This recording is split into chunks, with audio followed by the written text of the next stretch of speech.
Hello बच्चों, कैसे हो आप लोग। आज हम स्टार्ट करने वाले हैं 13.1 जो कि काफी आसान है और आपको काफी मजा आने वाला है। सच बता रहा हूँ, बहुत आसान एक्सरसाइज है ये। आपको बस ये दो बातें याद रखनी है। तीसरी बात तो आपको पता ही होगी, ये वैसे भी काम नहीं आने वाला। अच्छा, ये काम कब आता है? जब आपको प्रोबेबिलिटी निकालनी होती है और यहाँ पे सब कुछ फेवरेबल चल रहा होता है। मतलब 5 बॉल है, 2 रेड है, 3 ग्रीन है, तो 2 रेड की प्रोबेबिलिटी क्या होगी? तो आप बोलते थे कि 2 रेड है तो 2 अपॉन में टोटल बॉल्स कितनी है, 2 और 3 5, तो 2/5। ये करते थे, है ना। अब तक ये करते आए हो 10th क्लास में। लेकिन अब देखो, हमें कुछ और ही पूछा जाएगा, कुछ और ही गिवन होगा। जैसे कि हमें प्रोबेबिलिटी निकालनी है ई की, जब एफ हो चुका। समझ पाए? नहीं समझ पाए? दो इवेंट हुआ है, ठीक है, ई और एफ। एफ पहले हो चुका है, अब बताओ प्रोबेबिलिटी ऑफ ई क्या है। ठीक है, तो इसको ऐसे ना लिख के हम ऐसे लिखते हैं, प्रोबेबिलिटी ऑफ ई जब एफ हो चुका। मैं यही बोलूंगा हर बार, पी ई अपॉन एफ नहीं बोलूंगा, क्या बोलूंगा? प्रोबेबिलिटी ऑफ ई जब एफ हो चुका। इसकी वैल्यू क्या आएगी? Probability of E intersection F, मतलब ई और एफ में जो भी कॉमन होगा उसकी प्रोबेबिलिटी निकालनी है, अपॉन में प्रोबेबिलिटी ऑफ एफ। इसको याद करना।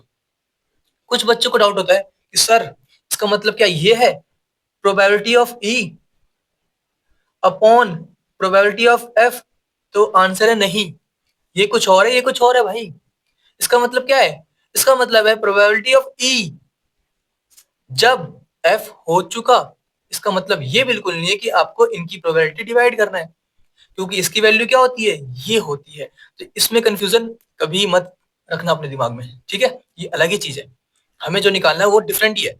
ओके, तो अब देखो इसको वापस से, हमें क्या निकालना है?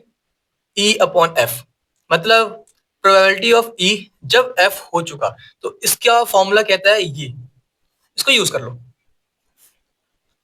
इसको अगर हम यूज करें तो हमें पता है कि प्रोबेबिलिटी ऑफ ई जब एफ हो चुका, उसकी वैल्यू होती है probability of E intersection F divide में, नीचे क्या है, एफ है ना, तो प्रोबेबिलिटी ऑफ एफ। क्या इसकी वैल्यू गिवन है क्वेश्चन में? आंसर है हाँ, गिवन है। इसकी वैल्यू 0.2 है, तो 0.2 हमने पुट कर दिया। अपॉन में इसकी वैल्यू क्या गिवन है? जी, गिवन है, जो कि 0.3 है हमारे पास। तो पॉइंट से पॉइंट कैंसिल, है ना, तो हमें क्या मिल गया? 2/3। डन, तो ये हमारा आंसर आ चुका है। अब हमें ये निकालना है, प्रोबेबिलिटी ऑफ एफ जब ई हो चुका। तो फॉर्मूला कहता है कि probability of E intersection F ऊपर तो सेम रहेगा। ओके, अब कुछ बच्चों को डाउट होगा, सर एक बात बताओ, यहाँ पे ई एफ था तो ई इंटरसेक्शन एफ लिखा, और यहाँ पे एफ ई है तो आपने एफ इंटरसेक्शन ई क्यों नहीं लिखा? ये भी तो लिख सकते थे आप, probability of F intersection E. तो अब मेरे भाई एक ही बात है, समझ रहे हो? चाहे ये लिख लो चाहे ये लिख लो, एक ही बात है। ई इंटरसेक्शन एफ मतलब कॉमन दोनों का, या एफ इंटरसेक्शन ई दोनों का कॉमन सेम ही आने वाला है, कुछ फर्क नहीं पड़ता, ठीक है। अपॉन में क्या आएगा? नीचे क्या है, ई, तो प्रोबेबिलिटी ऑफ ई आएगा, ठीक है। यहाँ पे नीचे क्या था, एफ, इसलिए प्रोबेबिलिटी ऑफ एफ आया था। ओके, इसे याद कर लो। मैं इसको एक्सप्लेन करूंगा जब क्वेश्चंस आएंगे आगे चल के, 6 क्वेश्चन 7 क्वेश्चन एक्सप्लेन करूंगा कि इसका मतलब क्या है। अभी मतलब समझ लिए, प्रोबेबिलिटी ऑफ ई जब एफ हो चुका, इससे हमारा हर क्वेश्चन में काम बन जाएगा, लेकिन डीप में मैं वहां बता दूंगा, ठीक है। अभी फिलहाल इस पे फोकस करो कि इसको यूज कैसे करना है। तो यहाँ पे पुट करो वैल्यूज। इसकी वैल्यू क्या है, 0.2, और नीचे क्या है, प्रोबेबिलिटी ऑफ ई, ई क्या गिवन है, 0.6। तो पॉइंट से पॉइंट हटा, तो यहाँ पे 2/6 बच गया। क्या ये कैंसिल नहीं हो रहा? बिल्कुल हो रहा है, तो कैंसिल कर दो, 1/3 हमें आंसर मिल जाएगा। हमारा आंसर कंप्लीट हो चुका है।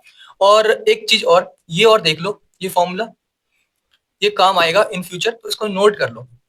आसान सी बात है, हमें पता है ना, ए यूनियन बी हमारा इक्वल होता है A plus B plus A intersection B के, है ना। तो भाई यहाँ पे प्रोबेबिलिटी लगा दो बस, probability of A union B equal to probability of A plus probability of B minus probability of A intersection B. Done, ये फॉर्मूला भी नोट कर लो। ओके,